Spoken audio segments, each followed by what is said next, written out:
मुंबई के आसमान में सूरज धीरे धीरे ढल रहा था और विज्ञापन शूट के पहले दिन की हलचल पूरे सेट पर महसूस की जा सकती थी। और इन सब के बीच रिया मेहरा खड़ी थी, नेवी ब्लू पैंट सूट पहने, तेज नजरों से हर फ्रेम को परखती हुई, यह सुनिश्चित करती हुई कि सब कुछ एकदम परफेक्ट हो। वह नियंत्रण में थी, आत्मविश्वासी, केंद्रित और अडिग। किनारे खड़ा अय्यान उसे देख रहा था। उसके हाथ उसकी चारकोल ग्रे रंग की सूट की जेबों में थे, लेकिन उसकी नजरें एक पल के लिए भी उससे हटी नहीं। वह नहीं बदली थी। उसका चलने का तरीका, उसकी संजीदगी और उसकी वो हल्की सी भौहें चढ़ाने की आदत जब कुछ सही नहीं लगता था, वो सब उसे अब भी याद था। लेकिन यह अब वो लड़की नहीं थी जो कभी अपनी डायरी में सपने लिखा करती थी। यह अब भारत की सबसे कम उम्र की अवार्ड विजेता फिल्म मेकर थी और वह पूरी तरह अपने काम पर हावी थी। ब्रेक के दौरान रिया मॉनिटर के पास गई और फुटेज की समीक्षा करने लगी। अयान भी पीछे से चला आया।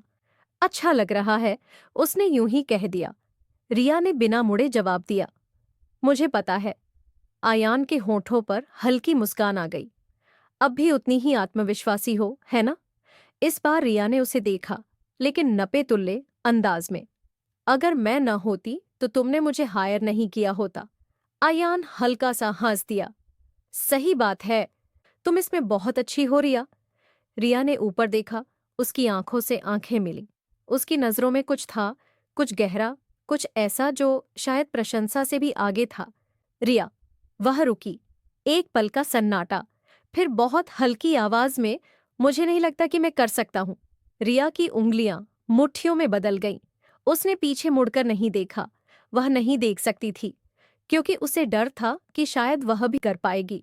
उस रात रिया करवटें बदलती रही। नींद उसकी आंखों से कोसों दूर थी। आयान के शब्द बार बार उसके दिमाग में गूंज रहे थे। उसने खुद को सालों पहले इससे दूर कर लिया था, लेकिन फिर भी वह यहाँ थी, उसी के बारे में सोचते हुए।